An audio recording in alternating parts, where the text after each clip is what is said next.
in Harvard University History. He began from teaching in 2013 in May 15, formerly the Jefferson Hotel. He's going home. Tonight he will discuss his latest book, War Against the Jews and How to End Barbarism. Please welcome Alan Dershowitz. Thank you. Thank you. First of all, thank you, Inez, for bringing our community together to have a community discussion about an issue that many of us are discussing. I've overheard conversations on the beach, overheard conversations in the lobby, and I know this is an issue that's on lots of people's mind. And so I plan on having a real community discussion here rather than...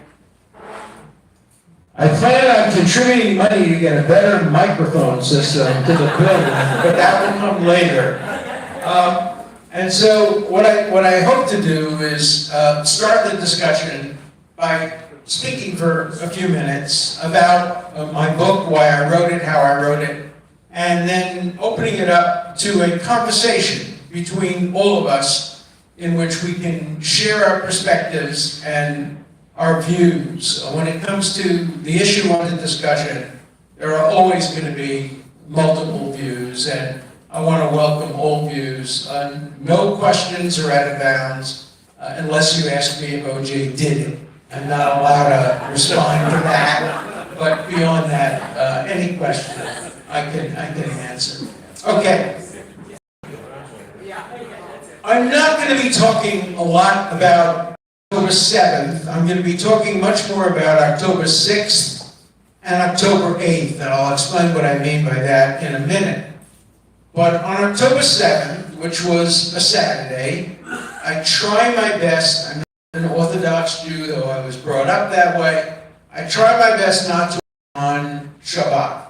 But this was a very special and awful Shabbat, and by 2 o'clock in the afternoon, I saw what was happening, and I called my publisher. I was in the middle of writing another book, which I'm almost through with now, on the impact of woke thinking on colleges and universities, and that should be out in a few months. But I said I have to drop that book and devote myself completely to writing a book about Hamas and Israel, and it has to be published very quickly.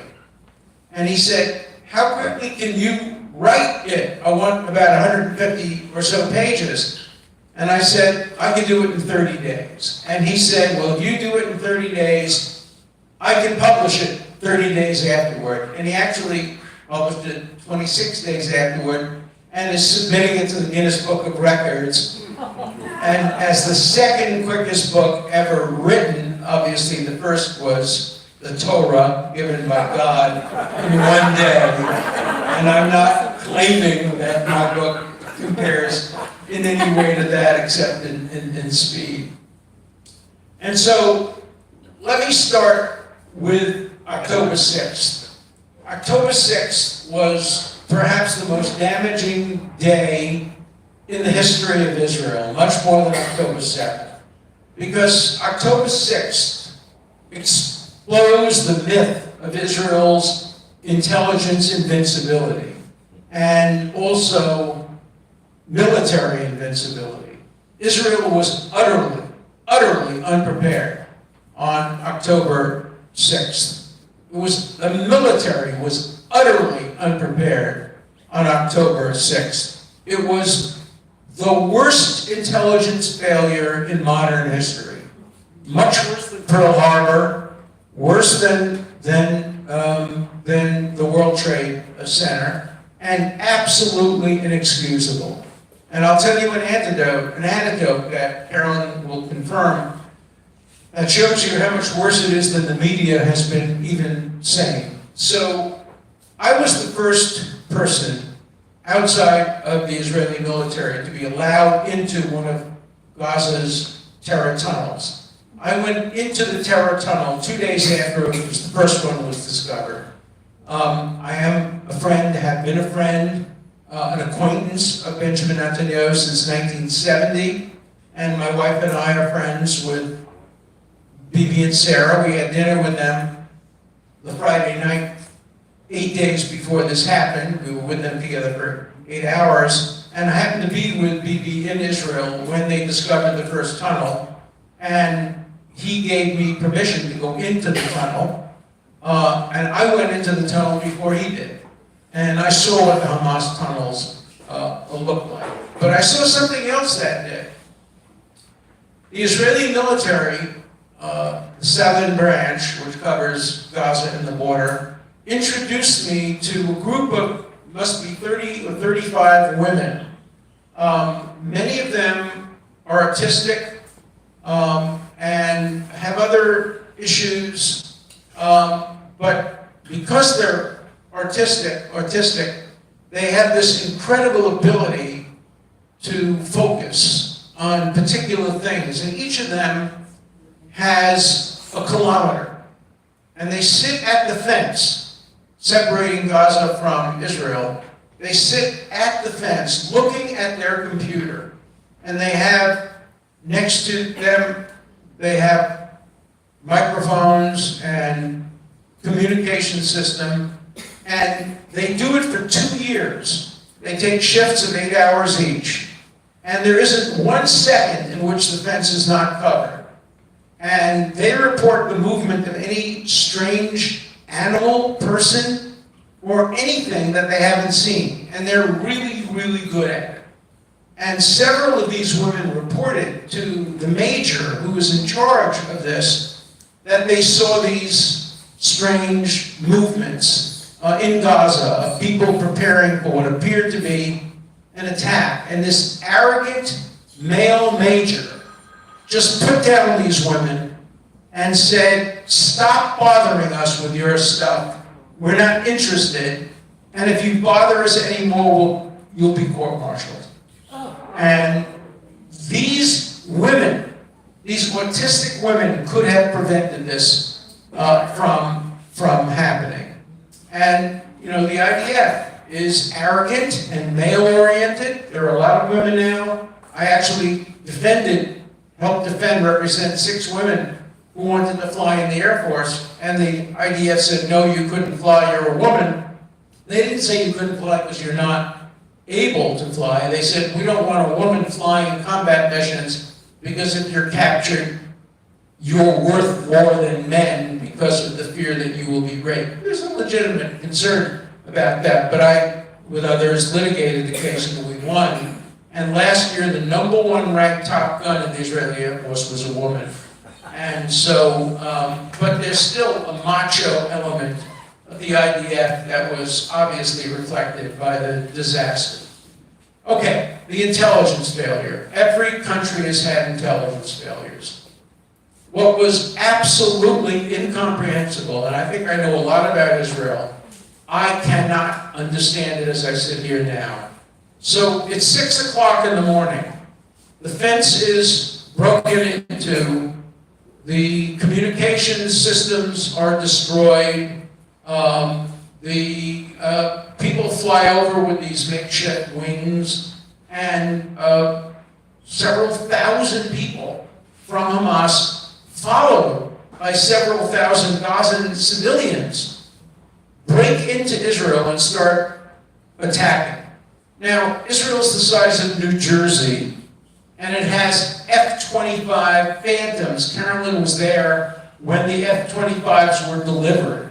I was consulting with Netanyahu at the time on his legal issues, and I couldn't come to the unveiling of that, but Carolyn was there, and she saw these planes. They're unbelievable. They fly at the speed of sound, and you can't hear them or see them. It would take them exactly 3.5 minutes to get from where they're stationed to where these tragedies were occurring. Israel has 1,000 combat helicopters. It would take them 17 minutes to get from their air bases, and they just didn't get there. A general, a retired general in his late 60s, got a call from his family saying, "We're hiding out in a safe house We're hearing shots all around us. Please, Savta, grandfather, come and rescue us. He got into his old car, a 10-year-old car, took his old army gun, drove down, got there before the Israeli military got there, shot and killed 2 terrorists, and saved his family. Can you imagine the difference it would have made if the IDF had gotten there on time? Now, there will be, obviously, an evaluation like there was in 1973. In 1973, the entire legacy of Golda Meir, who I also knew, she served me chicken soup, was destroyed for her failures in the 1973 war. And here the failure was massive. A failure of the Mossad, a failure of the Shin Bet, a failure of the army itself, a failure of the quick response team, a failure of every aspect of the Israeli military. Not a single part of the Israeli military succeeded. One of the only successes was Carol and I tomorrow night are going to the gala dinner for Hatzalah. By the way, all the profits from my book, all the money from my book is going to Hatzalah. And Hatzalah is this wonderful rescue organization. They got down there very quickly. 2 of them were killed. One an Arab Hatzalah worker and another a Jewish Hatzalah worker. But they got there before the military did in their anti-cycles. And it just, I cannot imagine. Usually, you can imagine something. I cannot imagine that failure. It's just incomprehensible to me. And during the discussion, if any of you could figure out how it took them hours to get an adequate military response to the breach of the wall and the barbarism that was going on, I would be very, very grateful. So now I want to turn to October 8th, one of the worst days in Jewish history and in American history. Because remember, October 8th, Israel hadn't fired a single shot, hadn't sent a single soldier into Gaza, hadn't sent a single airplane to bomb Gaza by October 8th. It started a few days later. But on October 8th, all there was 1,200 dead bodies, 230 hostages, and what happened? 33 groups at Harvard issued a statement saying it was all Israel's fault. Norman Finkelstein issued a statement saying it warms every element of his heart to see the arrogant Israelis finally brought down. The National Lawyers Guild issued a statement saying that what Hamas did was entirely appropriate military action and praised Hamas over and over again. This was not a response to Israel's military attack in Gaza. This was not a call for a ceasefire. There was no fire to cease. This was simply piling on. These people saw Israel's weaknesses and vulnerabilities, and they decided this was the time to try to destroy Israel. And so they piled on. And that's when all these cries for genocide and clean the Middle East. Clean them of what? Dirty Jews. That's the phrase that was often used by Nazis. Clean. That's when all this started. That's when Iran financed these demonstrations. And the demonstrations starting early on October 8th, 9th, and 10th consisted of 3 groups. A 4th group was added later. And this is very important to know.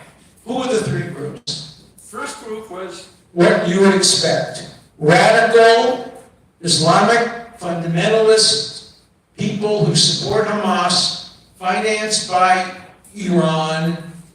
There was no call for a 2-state solution. There was a call for the end of Israel.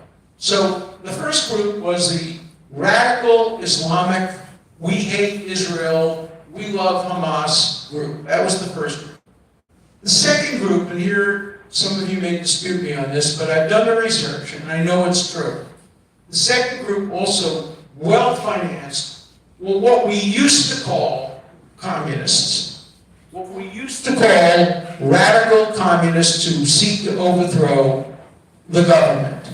These are people who have always taken orders from what was first the Soviet Union and is now Russia. Let's remember that the Soviet Union and the American Communist Party and European Communist parties all supported Israel when it was established in 1948 because it was going to be a socialist country amidst fascist dictators from Saudi Arabia and other countries around the area. And the Soviet Union saw Israel as a possible place to get a threshold in the Middle East because it was a socialist country headed by Labor Party, Shimon Peres, Ben-Gurion, Rabin early on. And all the communists in the United States and in the European communists supported Israel. And then the day, literally, you can check this, the day the Soviet Union changed and turned against Israel, in the run-up to the '67 war, all the American communists changed too. Father Berry suddenly became the strongest opponent of Israel. Noam Chomsky became the strongest opponent of Israel. Finkelstein, the radical labor unions, the workers' parties, all turned against Israel. They were simply following the lead of what was then the Soviet Union. That has continued after the end of the Soviet Union, but these are the same groups that want to overthrow Wall Street. These are the same groups that join opportunistically any group. In the 1930s, they joined the NAACP, and they almost took over the NAACP. Thurgood Marshall, to his credit, reported that to the FBI and ridded the NAACP of communist influences. But remember, the Scottsboro laws were defended by communist lawyers because that's what they did. They took over. They played a very important role in Black Lives Matter reaction to the horrible murder of George Floyd. So the second group were these kind of professional revolutionaries who will turn on any revolutionary cause, and for some bizarre reason they've taken on as their revolutionary brothers Hamas, that murders gays, doesn't allow women to drive, kills transgender people, and hates progressives and liberals. But, you know, strange bedfellows when it comes to this kind of politics. The third group is boring, and that is the traditional, old-fashioned anti-Semites who blame the Jews for everything. And if there's a problem, it must be the cause of the Jews. They're equally spread on the hard left and the hard right. And there's nothing you can do about them. They are a permanent part of every society. Some of them are religiously based. That's really disappearing these days since the Pope condemned anti-Semitism. And even the Lutheran Church, which had been a major source of anti-Semitism, ultimately condemned it as well. So religious anti-Semitism has pretty much disappeared. Now it's kind of patriotic anti-Semitism, forgetting that the first world leader in the history of the world, the first ever to grant the Jews equality, was George Washington, who wrote to the synagogue in Truro, Rhode Island, of bigotry, we will no longer prevail. Of tolerance, we don't know tolerance. Tolerance suggests one group tolerating the other. Every group in America can equally sit under its fig tree as long as you're loyal. A great letter from Washington to the congregation. So if you're a patriot, you really can't be an anti-Semite, but these folks have no idea of George Washington or anything related to that. So that's the third group. And that was these three groups. And if you look carefully at who was doing the protests in the first days, you find almost no one other than members of these three groups. Now a fourth group was added after Israel went into Gaza, and some people thought acted excessively. Reasonable people can debate and argue that point, and I'm sure we'll hear some discussion of that here today. But the protests then added a new sign. In addition to Palestine will be free from the river to the sea and clean and all of that, the new sign was ceasefire. Ceasefire now. And the people who supported that ceasefire, particularly who supported it early on, were what many people call the useful idiots. The people who know nothing about the Middle East and know nothing about the Israel-Palestine conflict, but will join any left-wing, woke, progressive cause. There was recently an event where there was a protest with lots of people from the river to the sea, and journalists started asking, what river? Duh. What sea? Someone said, where's Palestine? And they said, that's on the north shore of New Jersey, right? No, that's the Palisades. They couldn't find it on a map. And these are the people who are on panty raid, basically. They're just doing something, but they're filling up spaces. And they have expanded the number of people in these protests dramatically. And of course, there's a fifth group, very small, of reasoned people who understandably believe that Israel is going too far and maybe it ought to allow Hamas to continue to exist. And, you know, if there are 17 or 18,000 civilians killed, let me just pause for a second to talk about civilians in Gaza to make sure that you understand clearly what's going on. Let's assume, hypothetically, that 18,000 people, Gazans, were killed. Hamas, the Hamas Health Authority, by the way, in case you haven't looked around, there are 11,000 people in this room. You know that? I heard it from the Hamas Health Authority. So, you know, believe everything you hear from the Hamas Health Authority. So let's assume there were 17,000 people killed or 18,000 people killed. Hamas doesn't distinguish between terrorists and civilians. And remember, terrorists are civilians. They don't wear army uniforms. The Israelis have said approximately 7,000 terrorists have been killed, and that would leave an additional 10,000 who are not terrorists. But remember that the rapes and the beheadings that occurred on October 7th, many of them were done by ordinary citizens of Gaza. Thousands of them that followed the Hamas into. And in fact, Hamas says that. Hamas has said on its website, don't blame us. It was the ordinary civilians of Gaza who came and did the raping, the beheadings, and the burnings because they're so mad at Israel. So if you deduct them from the rest of the list, the people who actually played a role, and then you subtract the people who allowed their houses to be used to build tunnels. Today, the Israelis found underneath a baby's crib a tunnel entrance. And hostages have said that they were held in the hospitals. So if you eliminate those, and then you eliminate the people who've been killed by errant terrorist rockets, 1 out of every 5 rockets fired from Gaza misfires. Not all of them land on killed Palestinians, but a number of them do, such as the 500 who were killed at the hospital that was originally blamed by Israel, and then it appears most likely that it was an Islamic jihad. And then, if you subtract the people like, you all heard the tape, I'm sure, it's prominent all over television, one of the young murderers called his mother and father and said, wow, you should be so proud of me, I just killed 10 Jews with my bare hands. And the parent said, well, why don't you kill more, even if it means sacrificing your own life? You know, these folks who say that, they're not technically combatants, and they shouldn't be killed. And it's against the law to target people like that. But I, for one, am not going to be extraordinarily sympathetic if that husband and wife team happen to be collateral damage in an attack on Israel. And so, when you deduct everybody, it's still too many.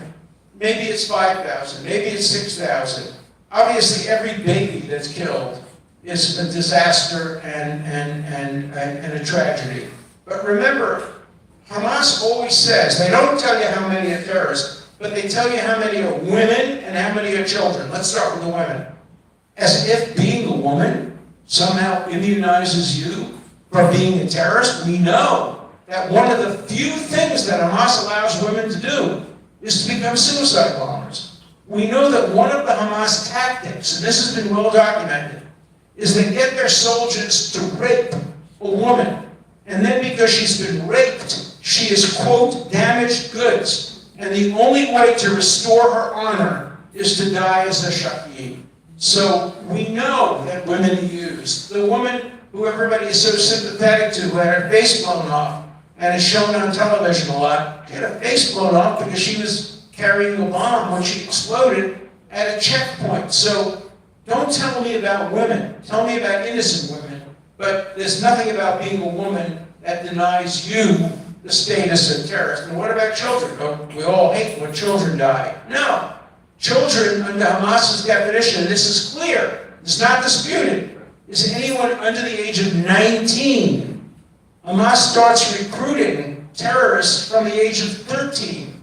So you have to exclude from the category of children everybody between 13 and 19 who was recruited by Hamas to be a terrorist. And when you then do the arithmetic after all that's gone, it's still too many. It's still too many. But it's 1%, approximately 1% of the number of civilians who were killed in Afghanistan by the United States and Great Britain and in Iraq. And when you include Syria, obviously, including not people killed by our side, but people killed by the Syrians, the numbers are so much greater that, in fact, as an Israeli general said, if it turns out that Israel is killing 2 honest civilians, real, genuine civilians, babies, for every 1 terrorist that it kills, it's the best ratio in modern warfare, particularly modern urban guerrilla warfare. Certainly comparable to what's going on in Ukraine, but you don't see these kinds of demonstrations about anything else. I was at Harvard when Darfur occurred. I tried to create demonstrations against the genocide in Darfur, and 2 of us showed up, me and Ken Sweeter. Nobody was demonstrating against the genocide that was occurring in Rwanda. These demonstrations are not pro-Palestine. They are anti-Israel. If Israel were not the alleged oppressor in this scheme of the world is divided into oppressed and oppressors, if it wasn't Israel, these useful idiots wouldn't give 1 damn.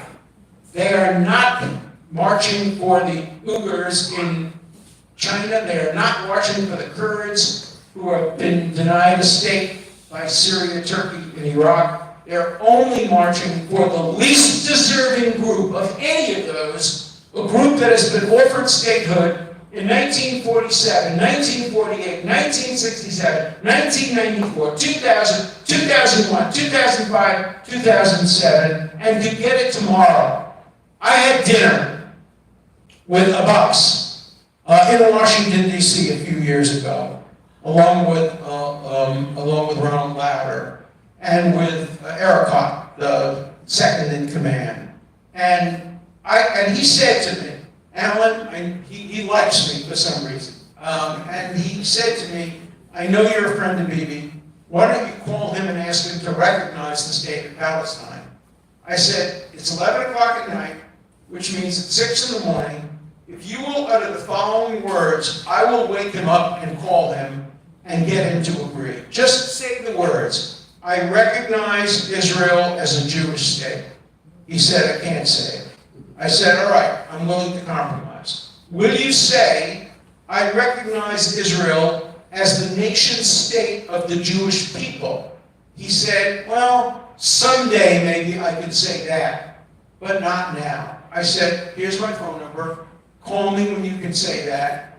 I will call Netanyahu, and maybe we can bring it back. That was the second closest time I came to making peace. The closest time was when my old friend who used to talk to me, but no longer does, Larry David, did a show on Curb Enthusiasm called Palestinian Chicken, in which, you may remember, the Palestinian chicken was so good that the Jewish guy, it was a very funny bit. And I gave a videotape of that, both to Abbas and to Netanyahu. And I said, I'd love to have an event where the two of you come together. I'll introduce it. Maybe I can get Larry David to come, and we will watch Palestinian chicken together, and maybe we will make peace. Bibi agreed. And Abbas said, no, he doesn't like Curb Your Enthusiasm. So we didn't make peace. Enough from me. Let's now take questions. And there are a few questions. They can be comments, but just let's make them short enough so that everybody has a chance to say what they want to say. I promised Henry that he could ask the first question. And Henry's an old friend and also a Harvard Law School graduate, so he gets to go first. But then after that, we'll take all the questions. Israel is losing this war.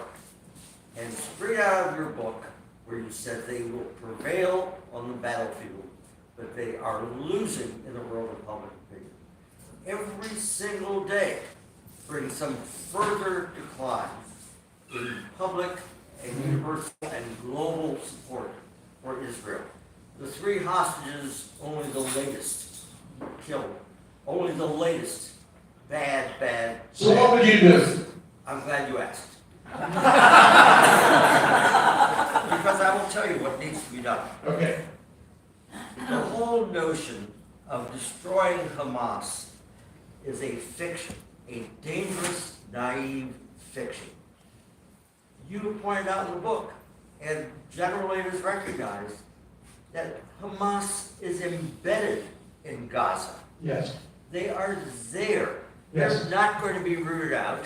And every child of one of the X number of Palestinians who's been killed is now a certain terrorist.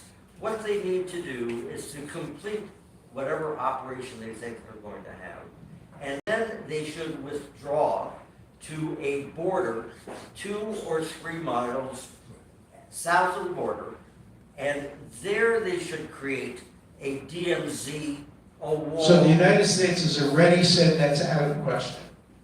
The Biden administration has already said not 1 inch of Gaza can be taken away from the citizens of Gaza. So already that's been rejected by the United States. It's a good idea. Fine, build it half and half. Build it all in southern Israel. But walls and physical separations work. We've seen it in the DMZ. We've seen it in the Berlin Wall. How does it stop those little flyers from flying over and the tunnels from going underneath? That border will at least bring about a cessation of the notion that all of Gaza can be purged of Hamas. It is never going to happen. It only takes 1 or 2 or 3 terrorists, 1 woman willing to wear a suicide vest, as you pointed out, who's willing because she's been raped and disarmed. So why is there not an analogy to the Second World War when after Pearl Harbor, Churchill and Roosevelt got together and on behalf of our country said total victory, unconditional surrender, no compromise. We then bombed Hiroshima and Nagasaki, killed over 200,000 people, then an additional 100,000 people in the firebombing of Japan. We then bombed Dresden. We then bombed Berlin, killing over 150,000 people in the invasion of Berlin.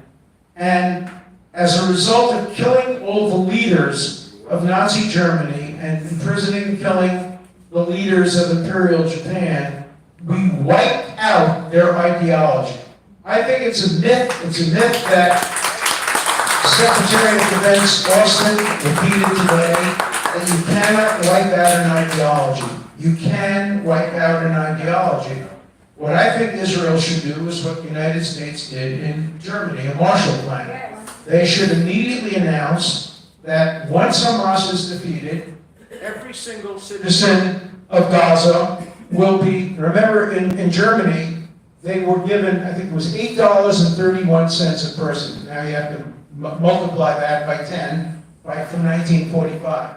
But it made Hitler's prediction come true. Hitler said if we kill the Jews, we will be the wealthiest country in Europe. They killed the Jews, they became the wealthiest country in Europe as a result of the Marshall Plan. I have some moral qualms about the Marshall Plan, but it certainly turned every German who had been educated in the schools to hate Americans, every Japanese who had been educated in the schools to hate American, turned them into our closest allies. Because we rescued the German people from Nazism, even though Nazism was embedded in Germany. Hitler would have won 95% of the vote if there had been an election. And we did the same thing in Japan. Why is that not a better analogy? They're all absolutely irrelevant. Why? The very reason you point out in your book, anti-Semitism, been with us for centuries. It is So you're saying there's no answer? No, Because I'm saying anything there is. Israel does will be turned. No, I'm saying back off to the border at some point. Yeah. Declare victory and go home, because only that is going to maintain some semblance of support in the West, in the media, and so on. All right, we'll go to the next person. I have to tell you, the advice I've given Israel, ignore international public opinion. It will always be against you. There is nothing you can do to improve it. It'll never be positive. You have to make sure to do what's best for you. You can't ignore American public opinion, but you can damn well ignore Canadian public opinion, and you should. Remember Canada, the great country of Canada, was the most anti-Semitic country during the Second World War. The Minister of Absorption was given a list of a possible 1,000 people to be saved from the Holocaust, and the Minister of Absorption, with the approval of the Prime Minister, I think his name was King, said, even one Jew is too many. So don't lecture us about, justice. Canada the other day changed its mind and voted against Israel.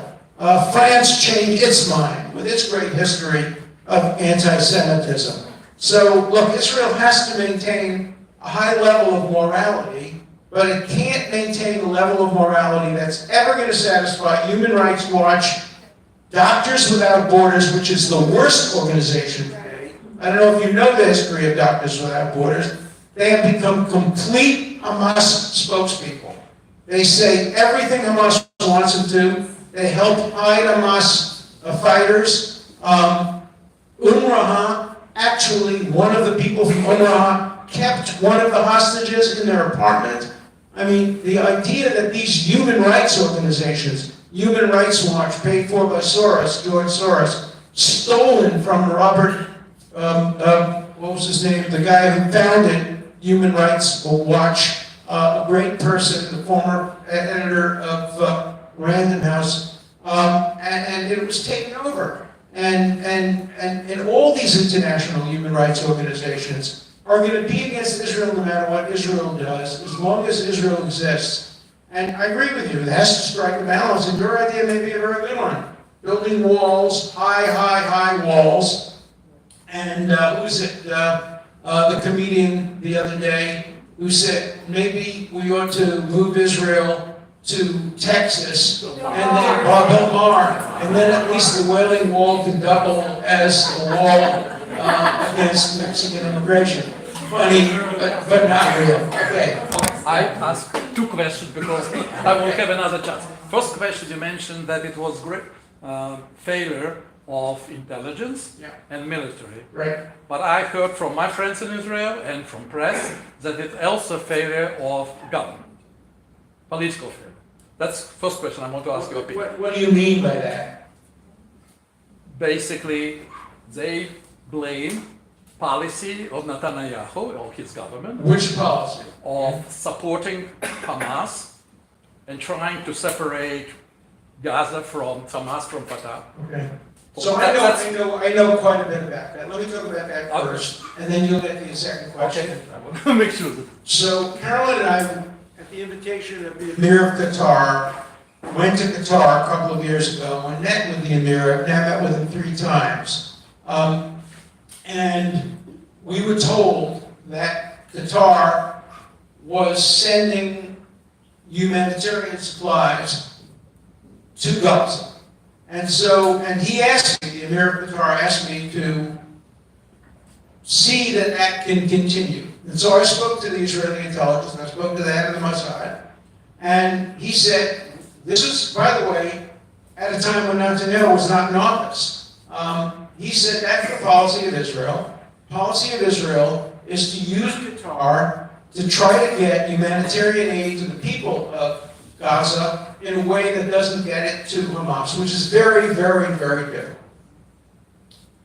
So now Bibi, who's blamed for everything, just the way Israel's blamed for everything, and Bibi deserves some blame, obviously, he's being blamed for sending too much humanitarian aid to Gaza. Now he's being blamed for sending too little humanitarian aid to Gaza. It's a very difficult task, very, very difficult. I'll just tell you one more anecdote that you'll find interesting. That one stick. Can we assure you that what I tell you stays in the room here, not to be publicized? Okay. This is the rules of whatever house. So it's July 3rd. Carol will remember this very well. It's July 3rd. Must be 5 years ago, 4 years ago, something like that. My grandchildren were all coming to visit us on the vineyard. July 4th is our big time together as a family. Phone rings. Hey, Alan, it's Donald. No, I have to say Donald who? The president, Donald. He said, where are you? Martha's Vineyard. He said, can you get to the airport in an hour? I said, well, of course, why? He said, I'm sending a plane. I need you to come to my hotel in New Jersey, Baumeister or something like that. Baumeister? In any event, I never heard of it. He said, I need you to have dinner with the Emir of Qatar and his brother. I need you to persuade them to stay neutral on what we're working on in the Middle East. Now, I knew what they were working on because I was working on it with them. The Abraham Accords, the recognition of Jerusalem, the Golan Heights.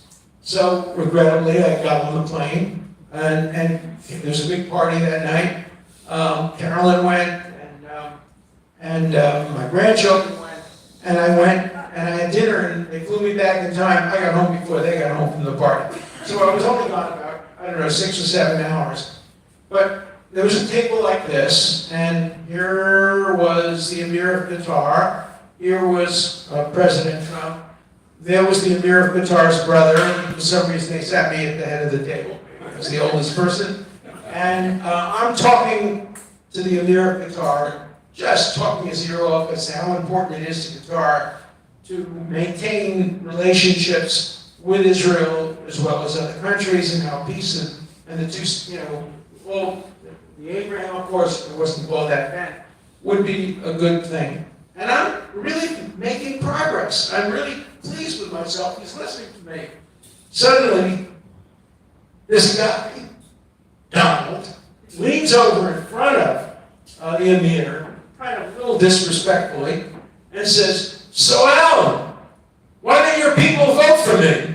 And I said, Mr. President, I don't have any people. I vote myself, and I don't vote for you because I don't support your policies on abortion, on gay rights, on immigration, on separation of church and state, on who should get appointed to the Supreme Court. He said, those aren't my issues. My issues are, foreign policy and the economy. But why don't you people vote for me? I said, Jews are like anybody else. They have multiple interests. Some Jews do vote for you, some Jews don't. All right. I go back to my conversation. 5 minutes later, if your people insist on not voting for me, and he continues on and on and on and on, every 5 minutes or so, maybe I'm exaggerating a little bit, maybe every 10 to 15 minutes, he wanted to know why my people, let my people go. So, but I got to know the Emir of Qatar and his brother.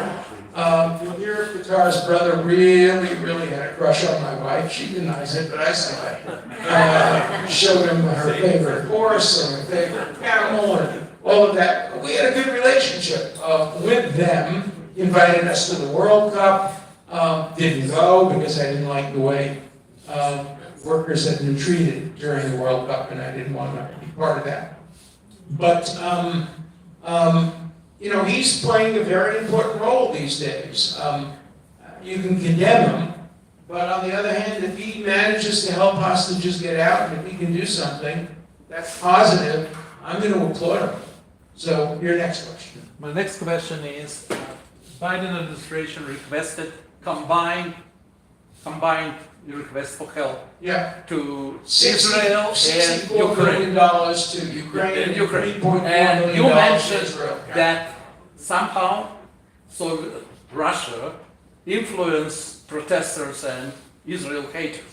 So, what your thought are? Should they be combined? Or should be No, of course not. They should be separate. The issues are very, very separate. And I support Ukraine. I don't love Ukraine. About 4 weeks ago, I met with Zelensky when he was in the United States for the General Assembly. It was the same week I met Netanyahu. They were both there for the same reason. And we always go, Carol and I always go to the UN to listen to Netanyahu. And this time I had a chance to spend some time with Zelensky. And Ukraine is a very complex area. I represented the president of Ukraine about 15 years ago, President Kuchma. And so I got to spend some time in Kiev and be involved in the court cases in Kiev.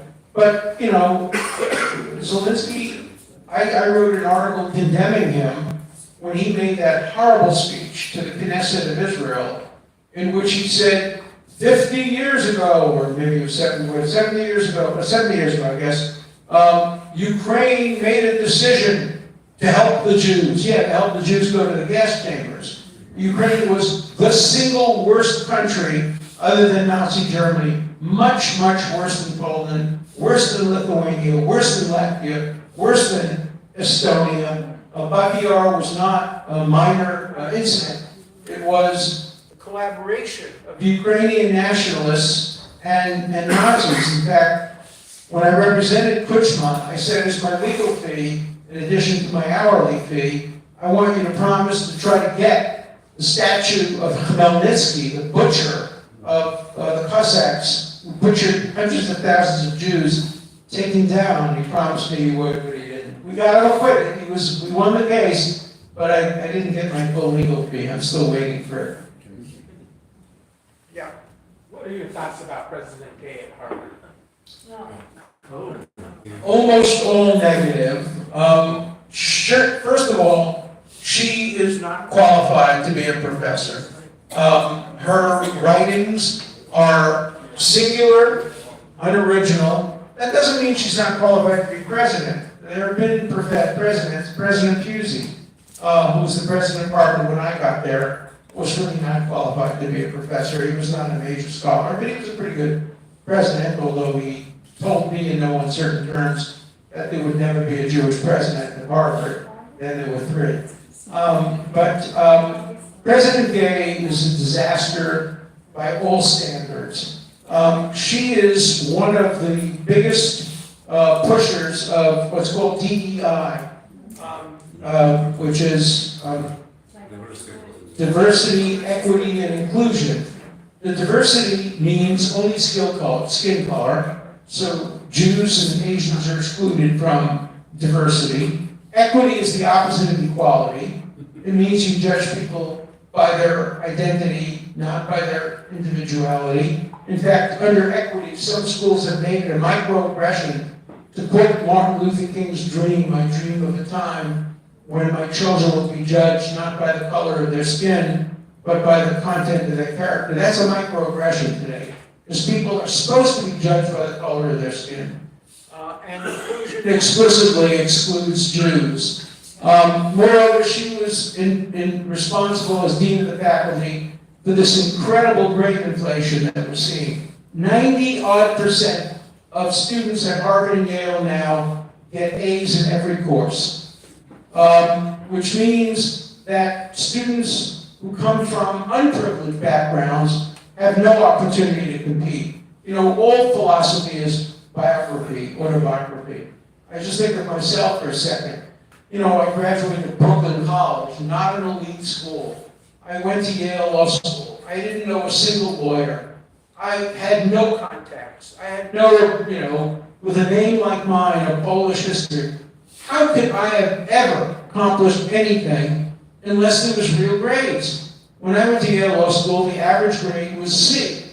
And I had a 3.7 index, which made me first in my class. Today, a 3.7 index will put me in the bottom of my class. I would be in the 45th percentile with a 3.7 index.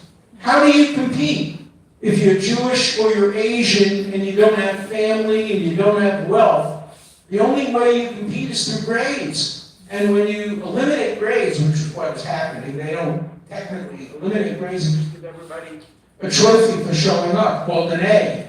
And she's been responsible for the destruction of Harvard, for intersectionality, for BDS, and for DEI. And DEI is the incubator of anti-Semitism. Virtually all the anti-Semitic programs and petitions come out of the DEA program. So even getting rid of her, the way that President Le Pen was forced to resign, wouldn't solve the problem. You have to really dismantle the entire structure of DEA at places like Harvard and start educating students instead of propagandizing them. In 60 years of teaching at Harvard, I never expressed a personal view in the classroom on anything. Students who simply were in my class and didn't read my writings outside of class wouldn't know whether I favored capital punishment, whether I was a Zionist, whether I favored abortion or not. I always took the devil's advocate position in class. Whatever the students said, I said the opposite. And so the students wouldn't know what my positions were, because I don't believe it's the role of the teacher to propagandize students. We're supposed to teach them how to think, not what to think. And President Gay believes exactly the opposite of that. Thank you. Yeah, two questions if I might. But first, on your last point, I was graduated in Michigan Law School before you graduated from Yale, and I had a 3.1 orderly voice and That's right, of course, yeah. It's the same thing. Two questions. First question, and I was going to your remarks and answering another, because people that I debate or discuss this subject with, and they say Israel should withdraw. I said, look what happened the last 4 times that they withdrew. Yeah. So why would you have them do that? That would be insane. But, so I'm thrilled to hear your remarks and that you think they have to really do something with Hamas this time. But my question is, how much longer can they hold out with the pressures of the world and the United States? Everywhere seems to be pressuring them. How long can they hold Well, it's out? only the United States that matters. Even if there were to be a Security Council resolution condemning them, they would ignore it. There would have been a Security Council resolution condemning them if Obama had been president. And people who say Obama and Biden are the same, they're just wrong. Biden loves Israel. I've known Biden for now, it's 43 years. I met him campaigning for Ted Kennedy in 1980. And he loves Israel. Obama did not. But I think Israel can hold out. I was pleased to hear Austin's statement today, as distinguished from the one he made 2 days ago, in which he said he's not going to give Israel a time clock. But I would think that mid-January, something thereabout, would be about the right time. And of course, you mentioned the killing of these soldiers. To me, the killing of the soldiers kind of disproves something that Israel's enemies have always said. Israel is so precise and so excellent that it never kills by accident. That all the people that die always die because Israel targets them. That journalists must have been targeted because Israeli soldiers don't make mistakes.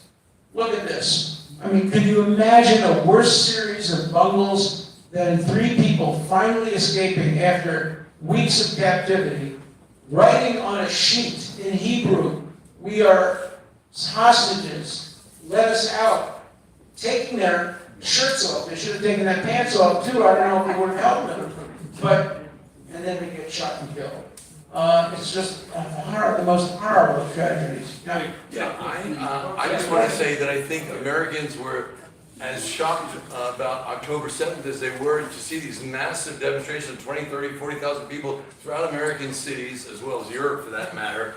And it just seems to me that not only have we lost academia, but we've lost the culture because the corporations are also infected with DEI. And they're losing money doing it. they're losing money, but I mean, it seems like we've lost the culture when you can have these massive demonstrations that are anti-Semitic. And everyone was caught by surprise about that. And I don't know if there's any magic bullet or a simple solution to regain our culture back. I mean, it starts from, the elementary schools and middle schools, it's so far to the left. The good news. So the good news is this. There's never been more anti-Israel education on campus than today, but there's never been more pro-Israel education on campus than today. It has really gathered together lots of students, Jewish and non-students, who are very vocally supporting Israel. Now, you have to make the place safe. My rabbi at Harvard, I helped to found the first Harvard Chabad, the first Chabad ever at any university at Harvard. And my friend and my rabbi, Hershey Zarki, had to take down the menorah every night and hide it for fear that it would be desecrated. But the vast, vast majority of Americans still support Israel and still support Jewish values. The most vocal ones don't. But that's why I think it's so important to tell Americans that these anti-Israel demonstrations are anti-American. They're designed by these professional, hate America, overthrow America, scratch an anti-Zionist, and you're going to find an anti-American person, an anti-Western person. And that's the message that I think has to be sent. No, we're losing academia, and I worry about that a lot because these students are our future. When I used to look out at a classroom, I would have 150 students. I would say, there's the next Supreme Court Justice, Laney Kagan, was in my class. There's the next senator from, I think 11 senators were in my classes. Presidential candidates. So I worry that these are our future leaders. And that's why I wrote an article saying I am a doxer, and I'm proud of it. I have been revealing the names, just the names, and the political affiliations, that is the group affiliations, not the addresses, not the home numbers, or anything like that, of all these anti-Israeli brats. Let them be fired from their law firms. Let them be held accountable. Let us send a message to these students that being a bigot is not going to help your career. Being anti-Israel is not going to help your career. It's going to hurt your career. And that's a message that has to be sent. And I've been part of sending that. I've been much criticized for doing it, but I'm going to say, I'll cut you off in your second question. Yeah, the second question was, politically, is there any way for Bibi to survive for things even before the war? I know that this, I have a little bit. Yes, I was one of Bibi's lawyers. I represented him in some of the cases. I never voted. I would not vote for him. I'm on the other side of the political spectrum, much as with Trump. I wouldn't vote for Trump. I don't defend only people I vote for.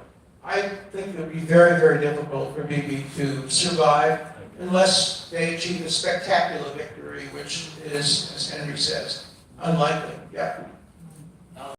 Louder. Why do you think it is that the Biden administration is so reluctant to take any action against Iran? That's a mystery. That's a mystery because the question is Iran. The only way to destroy Hamas, Henry has a point, it's hard. The way to destroy Hamas is to destroy the current administration in Iran, to have regime change. That's not going to be easy. But hostages, I think if the hostages hadn't been taken, I think Israel would have done a two-phase war. They would have gone into Gaza first, in a much more limited way. And then they would have bombed the Iranian nuclear reactors, the way they did the Iraqi and the Syrians. And I think, in my book, I talk about how that should be the next step to try to bring about change in Iran. Obama might have been able to do it when the Green Revolution took over, but he didn't support it. and indeed he supported Iran. I don't know, I can't understand.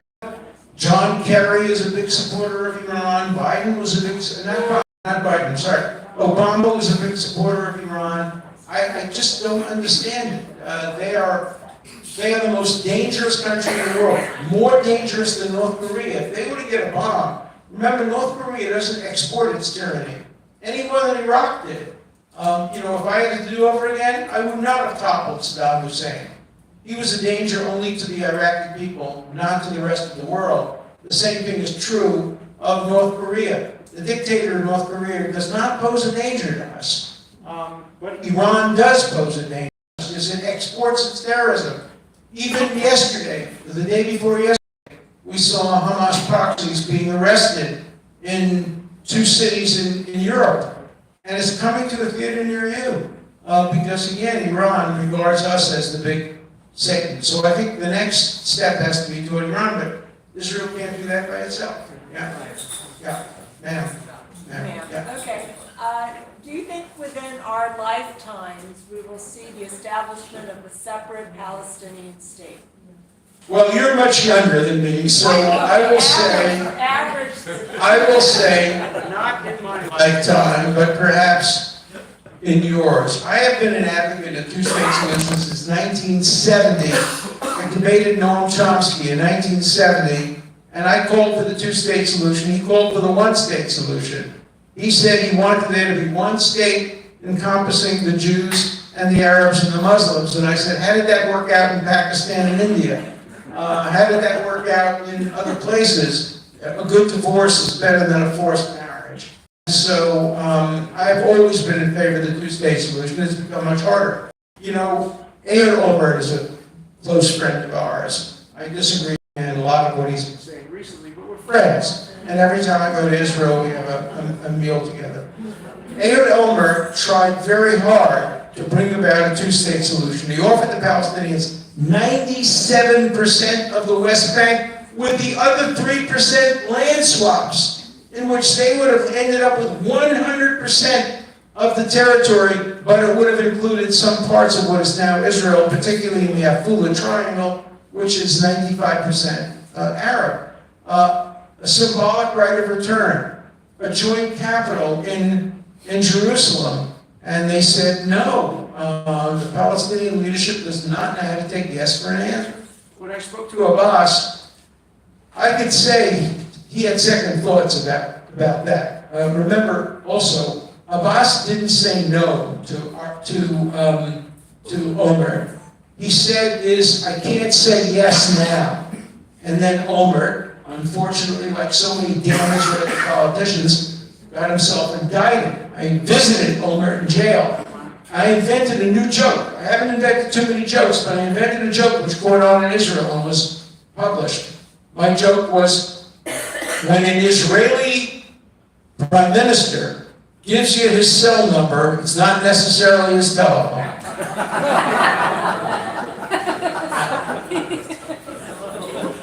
What do you think of the current lawsuit going on against Berkeley and several other colleges? Your legal expertise and opinion on that? And what do you think about using the courts to be proactive against anti-Semitism? I'm thinking of Brooke Goldstein and the Lawfare Project. Well, Brooke is one of my mentees, and I work very closely with her, and I have been giving them advice about the Berkeley suit. I've also been giving the New York lawyers advice on the NYU suit. My biggest advice, never bring a lawsuit that you will lose.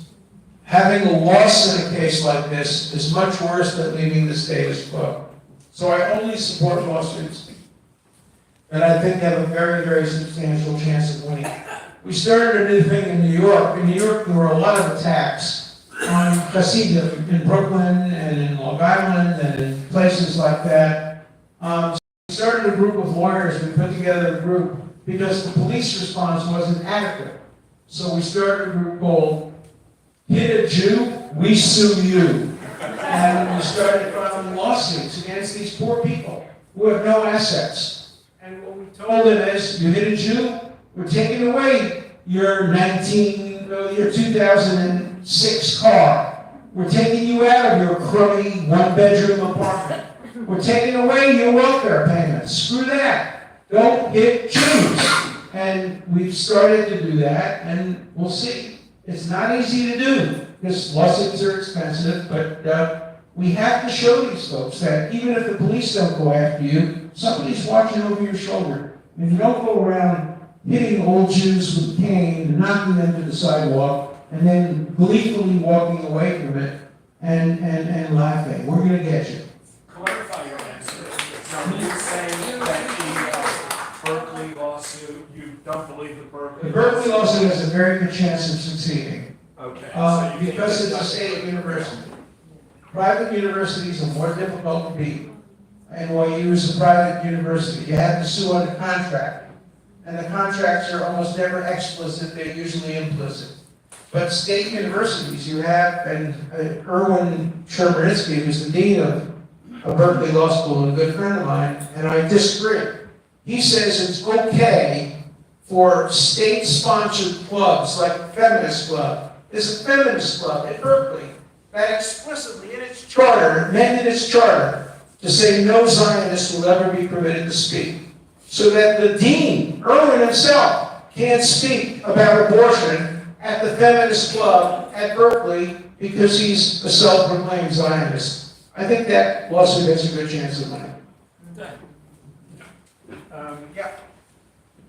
Two more questions. Okay. I forget who it was, but one of the Israeli prime ministers said to kill a snake, you have to cut it off at its head.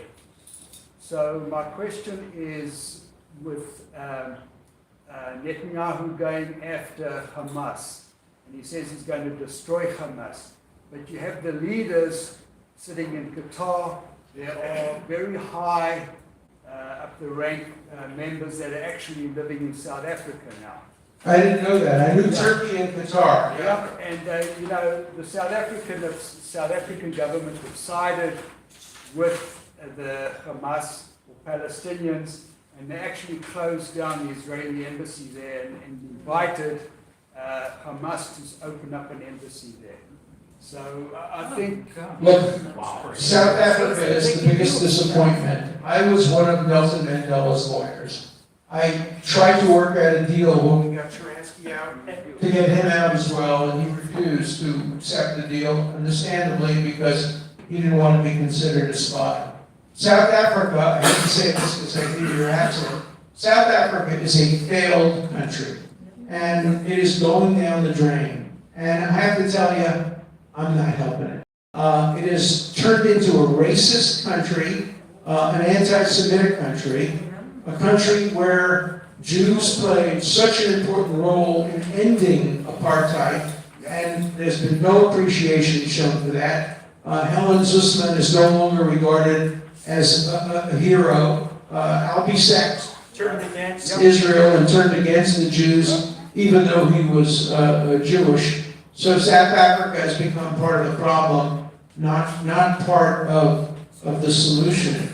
Look, I would hope that when the Secretary of Defense today met with Netanyahu and others, I would hope he had the following conversation. I don't think he did, but I would hope he did. Here's what I would have done if I were him. I would have said to Netanyahu, look, here's the deal. You end your massive invasion of Gaza by mid-January, and we will help you bump off the leaders.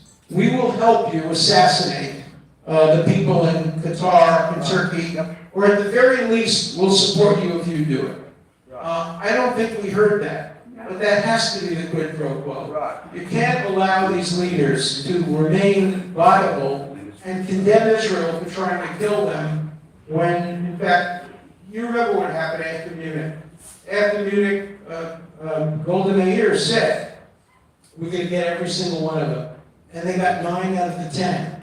And they made one mistake with one of them in Sweden and killed the waiter instead of the terrorist. And the terrorist who was supposed to be killed is still alive, as far as we know. But, I would have thought a year ago Israel has the capacity to carry it out. I don't have any faith any longer in Israeli intelligence's perfection It's a good intelligence, like America's a good intelligence, like England's a good intelligence, but it makes a lot of mistakes. Okay, last couple of questions. Okay, I'll stay as long as you have questions. Okay, go ahead. Yeah, right. So, who do you see as a possible candidate, in your opinion, for president? Well, I think it's all up to the good Lord, because the election's going to be determined by health. If both Biden and Trump remain completely healthy, considering how old they are, as far as I'm concerned, they're both kids. If they remain healthy, my prediction is that unless the third-party candidate really can show some strength, and Bobby Kennedy, who I've known since he's this high, is showing some strength. But if you put Bobby Kennedy aside for a minute, I think Biden sneaks through, because I don't think Trump gets more than 45% of the vote. I'm not sure, but that's my guess, that Trump really can't make it over the 50% requirement in the electoral college. It's certainly possible. The polls show he can, and that is possible. I also think this is, if Trump is smart, and he's not, he will appoint Nikki Haley to be his vice president.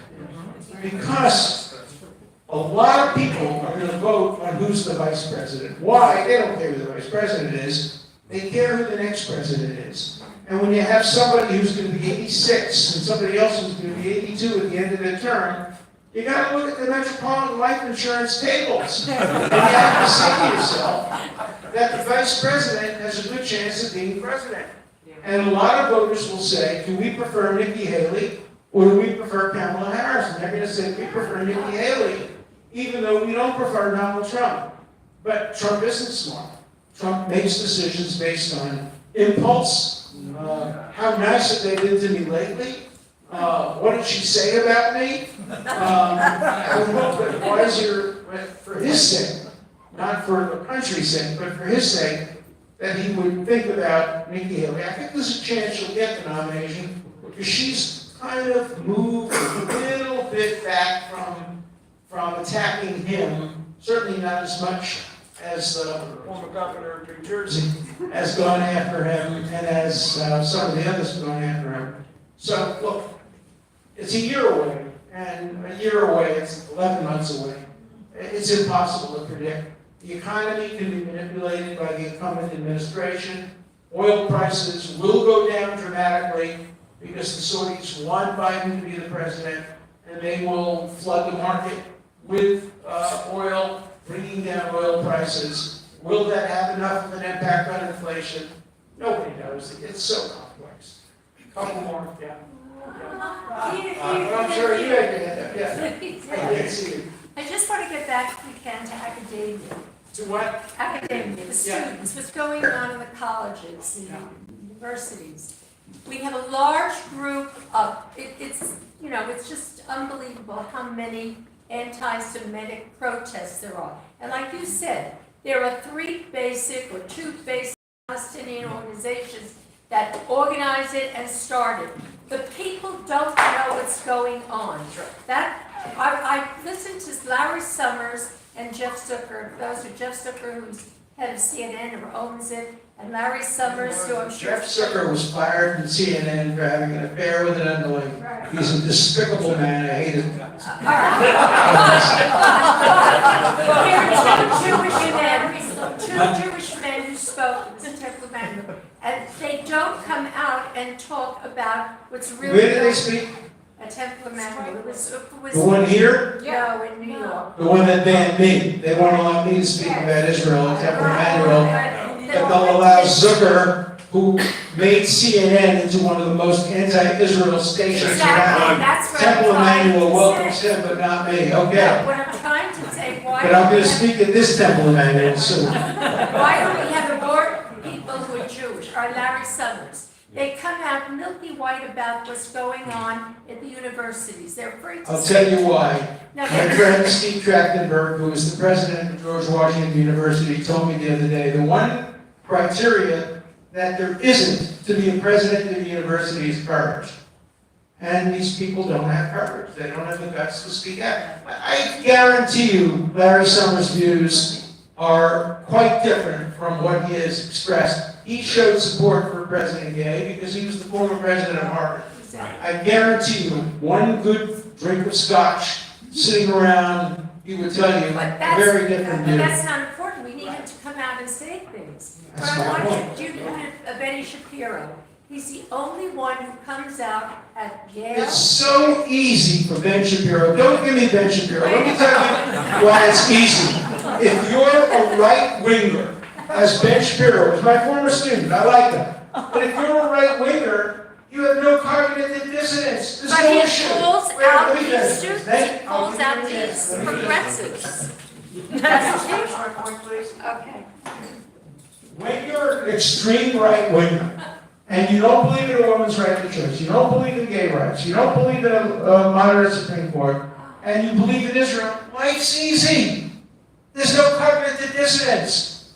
Life is difficult for people like some of us in this room, who are liberals, who support a woman's right to choose gay rights. We want the Democrats to win, but we support Israel.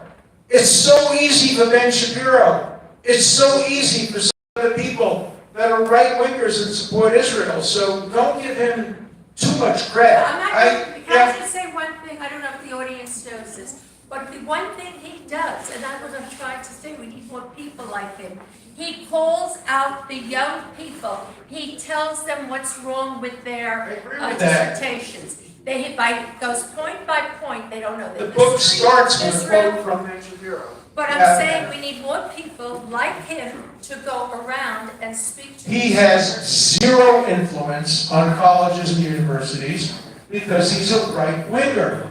The only people that can ever influence colleges and universities are progressives. I made the mistake, the serious mistake, of supporting with enthusiasm former student Barack Obama when he ran for president. And I wrote an op-ed in which I said, one of the reasons I'm supporting him is how good it will be for Israel to have a progressive, young, black, strong liberal supporting Israel. And it would have been good, but he turned out not to be that person. Yeah. So, Professor, so why is it? So I'm just asking, so why is it that the 18 to 30-year-old group scares us all so much? 18 to 18 to 24. 24, I didn't say 18 to 30, but let's stop at 24, but 30. But is that our future?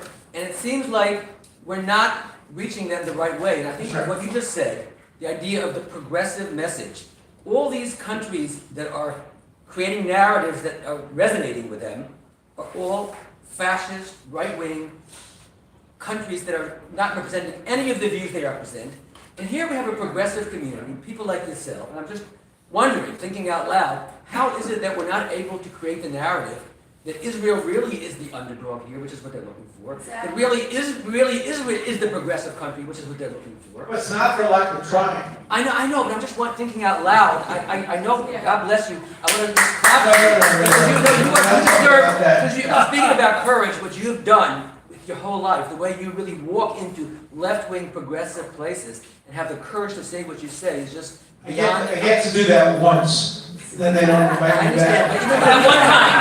even that one time, using Jewish creativity, ingenuity, what are we doing wrong? Because we're obviously We're not not doing reaching anything that. wrong. We're not reaching that set. We weren't for 1,800 years.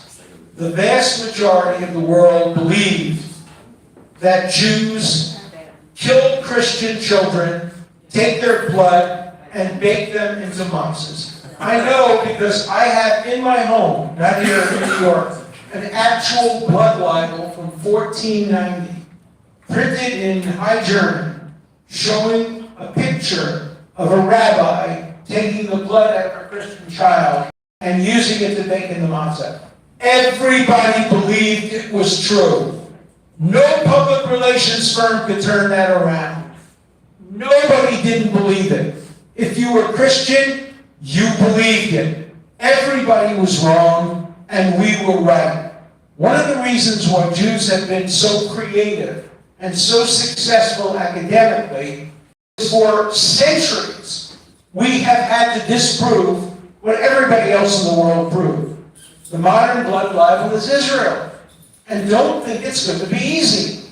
It's going to be as hard as it was to disprove that Jews killed Jesus, that Jews take the blood out of babies. It's a lifelong struggle. It's a millennia-long struggle.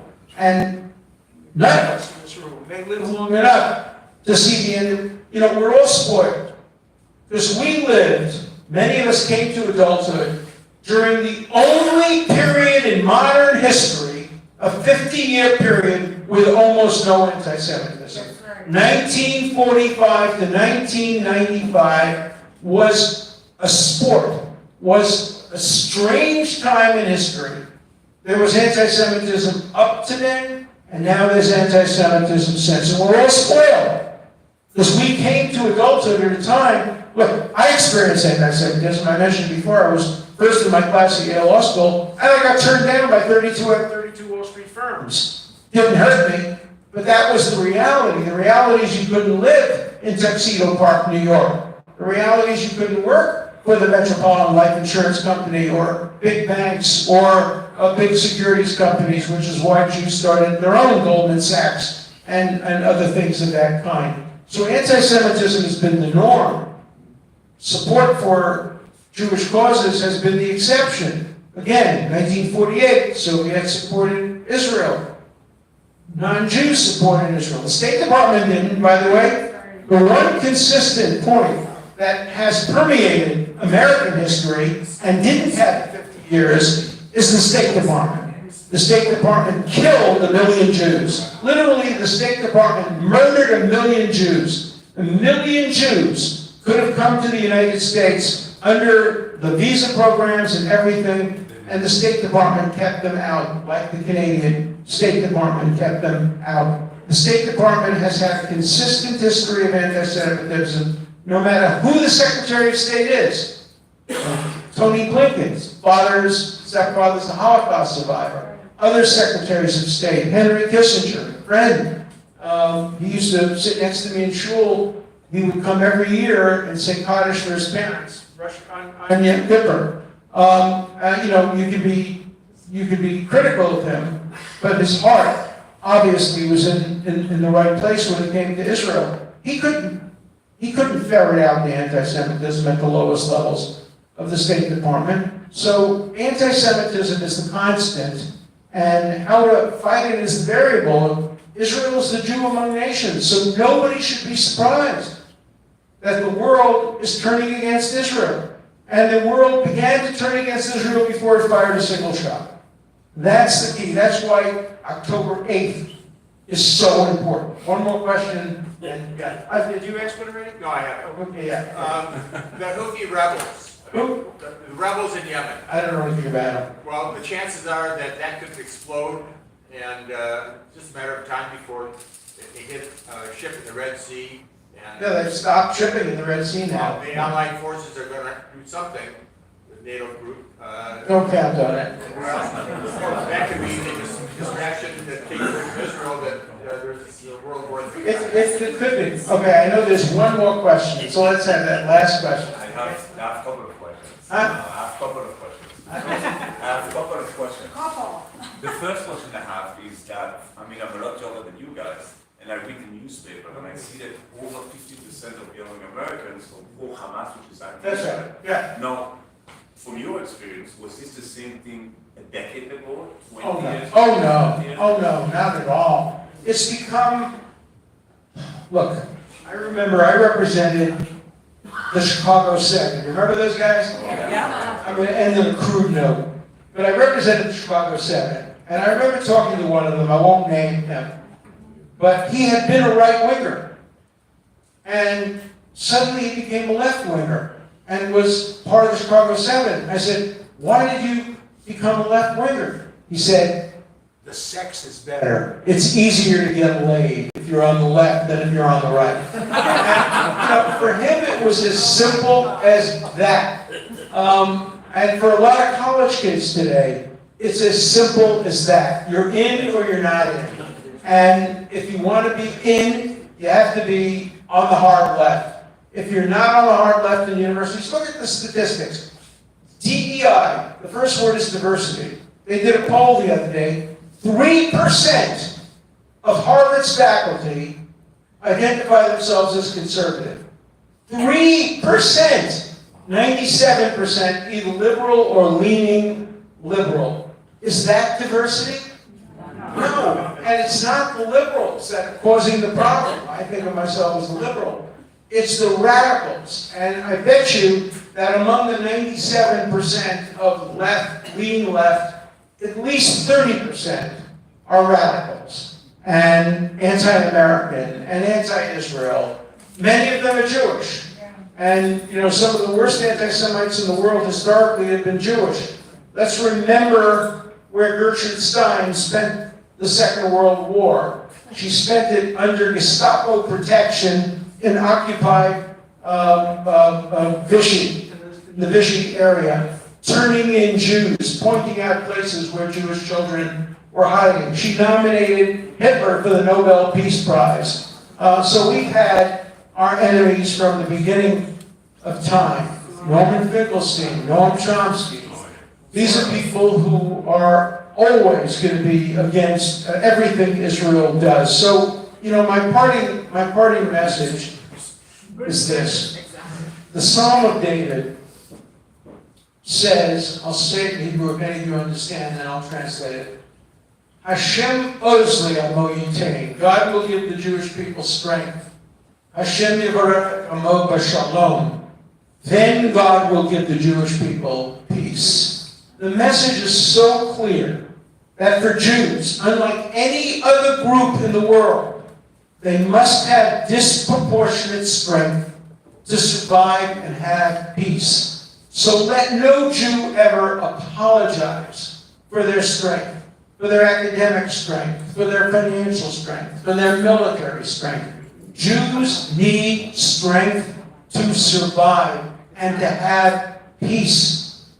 And I hope that Jews will never, you know, we learned the lesson during the Shoah, during the Holocaust. Many believed that we would prevail because the morality was on our side. Mahatma Gandhi told one of the great rabbis, Martin Buber, that he won't support the Jews because the Jews don't need support. They have morality on their side. If they just lay down in front of the trucks, the Nazis won't run them over. And Buber said, I'll paraphrase because he didn't use these words, he said to Gandhi, schmuck, don't you understand the difference between the Nazis and the British? The British might stop, the Nazis will run you over. And Mahatma Gandhi wouldn't say a word on behalf of the Jews. And many Jews thought that they would prevail over their morality, with their sechel, their bina, their dat, all the great characteristics that we think Jews have. You can't use those in this world today without having the strength to back it up. So my wish for Israel is to always remain strong, to use their strength in the interests of peace. And thank you for this community event.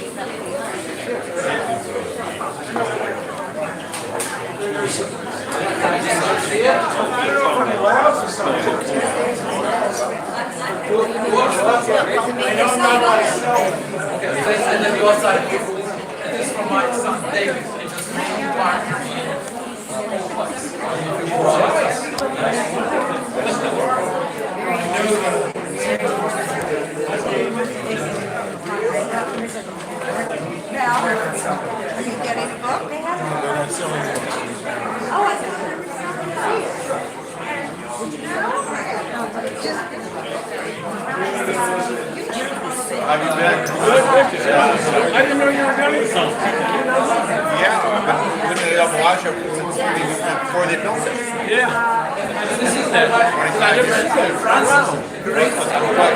8 o'clock. Well, since the pandemic, it's been 4 months. I found like I could go out to eat at 10. Oh, that's a pizza. Yeah, 7:30. Oh, no, 7:30, I'm waiting for a nap. That way you don't have Thomas reservations. Oh, are you kidding me? It's possible to get in at 10 o'clock. Oh, no, you must have been to get it. Well, not places we like to go to. Yeah, what's the front page, what's the order? The Queen. Good? Oh, yeah. But it doesn't get busy until 10 or 11. And it's sexy place downtown, Jaya. What about the one on, Casa, Jamboree, what's in it?